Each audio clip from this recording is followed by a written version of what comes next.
తెలుసు విషయం. స్పీకర్గా ప్రమాణ స్వీకారం చేసిన రోజునే అతను ఇన్వైట్ చేశా.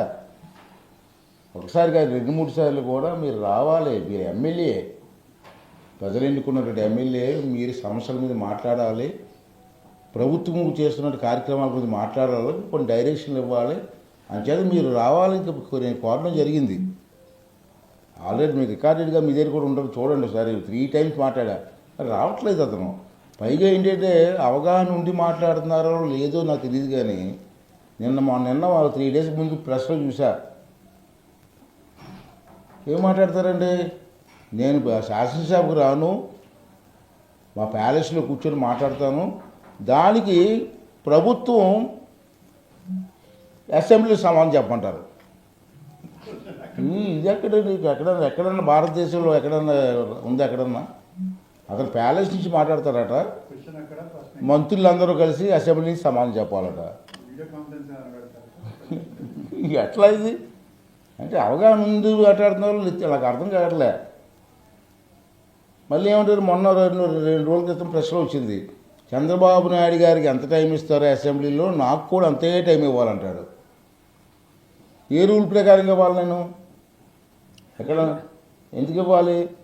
నువ్వు ప్రతిపక్ష నాయకుడు కాదు,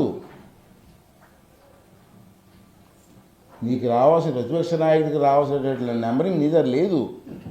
అది అందరికీ తెలుసు, జగమెరిగిన సత్యం. జగన్కి తెలియట్లేదు, జగమంతా తెలుసు కానీ జగన్కి తెలియట్లేదు. అది బాధ. అందుకే చెప్పాను, రూల్స్ గురించి మాట్లాడతారు. చట్టం ఉంది, చట్టం పని చట్టం చేసుకెళ్ళిపోతుంది కదా. మాజీ ముఖ్యమంత్రి హోదాలో ప్రస్తుత ముఖ్యమంత్రికి ఎంత టైం ఇస్తారో అంత టైం ఇస్తాం మీరు ప్రామిస్ చేయగలరా? నేను ఒకటి లేదు, నేను ఏమిటంటే దీని డిస్కషన్ రాజ్యాంగం నేను రాయలేదు, మీరు రాయలేదు, పెద్దల నుంచి వస్తుంది. రాజ్యాంగం ప్రకారంగా రూల్స్ ప్రకారంగా అసెంబ్లీ రూల్స్ ప్రకారంగా చూస్తే ప్రతిపక్ష నాయకుడికి ఆ హోదా ఉంటుంది తప్పించి ప్రతిపక్ష నాయకుడు హోదా లేని వారికి ఇవ్వాలని ఎక్కడ నాకు నేను మొత్తం చదివాను. నేను చాలామంది పెద్దలతో మాట్లాడాను, ఎక్కడ లేదు. మరి నీకు నీకోసం కొత్త రాజ్యాంగం రాస్తాం, ఏమన్నా కొత్త రూల్స్ ఏమి పెడతామా? నీకున్న నెంబర్ 11 మరి నీకు రావాల్సిన ప్రతిపక్ష నాయకుడు కాదు, ఎంత నెంబర్ ఉండాలి? ఉందా నీకు? 18 ఉండాలి. అంచేది మామూలుగా నేను లాస్ట్ టైం రిక్వెస్ట్ చేశాను, మీరు రావాలండి. నా బాధ ఏంటంటే, సరే నువ్వు రావట్లేదు, నీతో పాటు ఇంకా 10 మంది ఎమ్మెల్యేలు గెలిచారయ్యా, వాళ్ళ సమస్యలు అసెంబ్లీలో చెప్పుకునే అవకాశం కూడా వాళ్ళకి ఇవ్వాలి. వాళ్ళు కూడా నీతో పాటు వాళ్ళు కూడా వెళ్తున్నావు. వాళ్ళు నాకు ఏదో ఫంక్షన్లో కలుస్తూ ఉంటారు విశాఖపట్నంలో. దీన్ని ఏమైనా వచ్చి మాట్లాడండి మీ ప్రాంతం గురించి అంటే, అసలు వెళ్ళొద్దని మాకు ఆర్డర్ ఇస్తారంటారు. ఏంటి ఇది తప్పు కదా ప్రజాస్వామ్యంలో? మిగతా 10 మంది అయినా వచ్చి కనీసం కాన్స్టిట్యున్సీ సమస్యలు మాట్లాడే అవకాశం ఇవ్వాలి కదా యాజ్ ఎ లీడర్, పార్టీ లీడర్గా. ఇది తప్పు అంటాను నేను, పద్ధతి కాదంటాను నేను. ప్రతిపక్ష హోదా ఇచ్చేటువంటి అవకాశంలో స్పీకర్కు ఉన్నటువంటి విచక్షణ అధికారాలు కొన్ని ఉంటాయంట, వాటిని ఎక్కడ ఉంటాయి? ఎక్కడ నాకు కనపాలేదు విచక్షణ అధికారులు, ఎక్కడ కనపాలేదు నాకు? రాజ్యాంగం ప్రకారంగా రూల్స్ ప్రకారంగా నేను ఫాలో అవ్వాలా. స్పీకర్ని కాబట్టి నా ఇష్టం వచ్చిన నిర్ణయాన్ని నేను తీసుకుంటాను. చూశాను, అందరితో మాట్లాడాను, చాలామంది న్యాయ కోవిదులతో మాట్లాడాను. అందరూ కూడా చెప్పింది ఒకటే, మినిమం ఉన్న సంఖ్యలో 18 మెంబర్స్ ఉంటే కానీ ప్రతిపక్ష హోదా రాదు నీకు. అది నీకు తెలీదా? నీ దగ్గర కూడా చాలామంది పెద్ద మేధావులు ఉన్నారు కదా, వాళ్ళు చెప్పట్లేదా నీకు? ఢిల్లీలో లాస్ట్ టైము బీజేపీకి 70 సీట్లు కానీ 8 సీట్లే వచ్చినాయి. అప్పుడు బీజేపీకి ప్రతిపక్ష హోదా ఇచ్చారు, మాకు 11 సీట్లు వచ్చినా కానీ 225 సీట్లకు 11 సీట్లు వచ్చినా మీరు ఎందుకు ఇవ్వట్లేదు?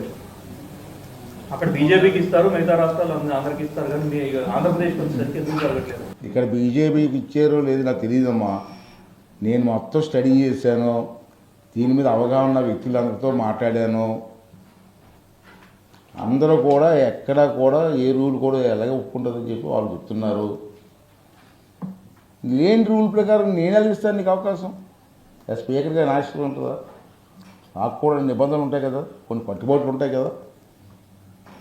అంటే ఇప్పుడు కూడా చెప్తాను నేను, రండి అసెంబ్లీకి రండి, మీ సమస్యలు ఉంటే మాట్లాడండి. మీ సమస్యల్ని అసెంబ్లీలో మాట్లాడే అవకాశం యాజ్ స్పీకర్గా నేను అవకాశం ఇస్తాను. అంతేకాని రేలిపోయిన రూల్స్ అన్ని పెట్టి నాకు అవకాశం ఇవ్వండి, ప్రతిపక్ష నాయకుడు హోదా ఇవ్వండి, చంద్రబాబు నాయుడు గారు ముఖ్యమంత్రికి ఎంత టైం మాట్లాడతారో అంత టైం నాకు ఇవ్వండి అంటే ఎట్లా ఇస్తారు సార్? సార్ ఇప్పుడు ఒక సభ్యుడు సభకు హాజరైనట్టు ఎట్లా పరిగణిస్తారు? బయట అటెండెన్స్ రిజిస్టర్లో సంతకం పెట్టి వెళ్ళిపోతారు, హౌస్లో కంపల్సరీ కూర్చోవాలి. హౌస్లో రికార్డ్ అవుతుంది కదా సార్, హౌస్లో రికార్డ్ అవుతుంది కదా. ఏంటంటే టెక్నాలజీ వచ్చాయి. అటెండెన్స్ రిజిస్టర్లో సంతకం అటెండెన్స్ రిజిస్టర్ కూడా ఉంది. అవును, సభకు వచ్చే పెట్టాలి. లాబీలో ఉన్నటువంటి అటెండెన్స్ రిజిస్టర్లో సంతకం పెట్టేసి హౌస్లోకి ఏదో గడపలోకి వచ్చి కనిపించినట్టు కనిపించేసి వెళ్ళిపోదాం అంటే ఇంతకుముందు ఎట్లా జరిగిందో నాకు తెలియదు, నాకు రాలేదు. కానీ నేను వచ్చిన దాని నుంచి కూడా ప్రతిది కూడా రికార్డ్ అవుతుంది, ఎవరెవరు సభకు వస్తున్నారని. అటువంటి దొంగ సంతకాలు పెట్టే అవకాశం మాత్రం ఉండదు ప్రస్తుతం పరిస్థితుల్లో. రేపు కొత్తగా శాసనసభ కడుతున్నాం, ఇంకా లేటెస్ట్ టెక్నాలజీ. ఇప్పుడు అటెండెన్స్ రిజిస్టర్ కానీ లేకపోతే బయోమెట్రిక్ ఇంతకుముందు జరిగే ఉంటాయి కదా సార్. మరి మీరు అసెంబ్లీలో రిజిస్టర్ బయట పెట్టడం ఎంత? పార్టీ ఆఫీస్కి వచ్చి కూర్చొని సంతకాలు పెట్టిన రోజులు ఉన్నాయి పూర్వం. పార్టీ లోపల ఆఫీసులు ఉంటాయి కదా అసెంబ్లీలో, సంతకాలు పెట్టి 3 రోజులు కూడా ఉన్నాయి. కానీ ఇప్పుడు అది కుదరదు, లేటెస్ట్ టెక్నాలజీ వచ్చింది.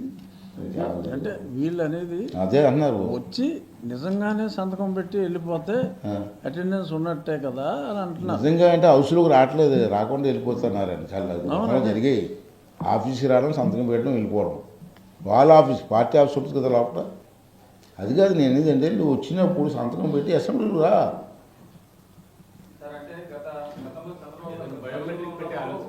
ఉంది, కొత్త అసెంబ్లీలో అన్నీ పెడుతున్నాం సార్. లేటెస్ట్ టెక్నాలజీ అని తీసుకొస్తాను కొత్త అసెంబ్లీ. స్కూల్లో అటెండెన్స్ ఆ తర్వాత అసెంబ్లీ 12 రోజులే జరిగిందా? చంద్రబాబు నాయుడు గారు గౌరవ సభకు వస్తానని చెప్పి వెళ్ళిపోయాక 12 రోజుల పాటే జరిగినాయి సమావేశాలు. 60 రోజులు జరగాలి.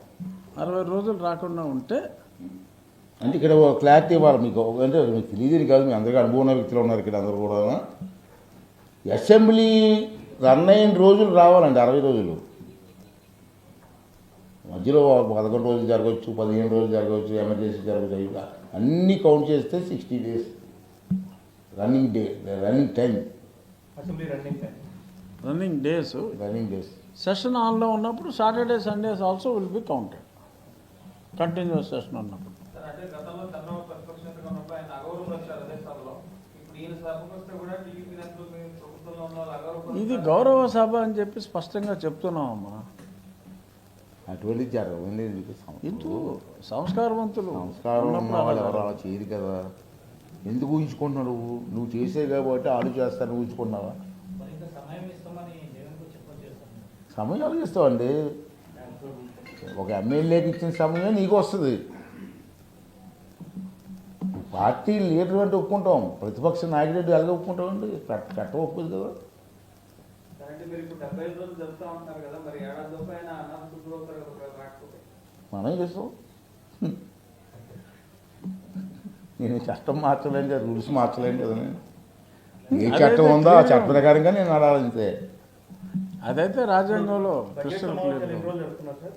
అంటే మన చంద్రబాబు గారితో నేను మాట్లాడినప్పుడు పాట్నా నుంచి ఇద్దరు వచ్చిన తర్వాత పాట్నా మేము మాట్లాడాము సార్, మీకు ఎట్టి పరిస్థితుల్లో కూడా రేపు బడ్జెట్ సెషన్స్ కూడా మినిమం 25 డేస్ 30 డేస్ అని జరగాలని చెప్పాను. నేను సంవత్సరం మొత్తం మీద 75 రోజులు అంటున్నాను.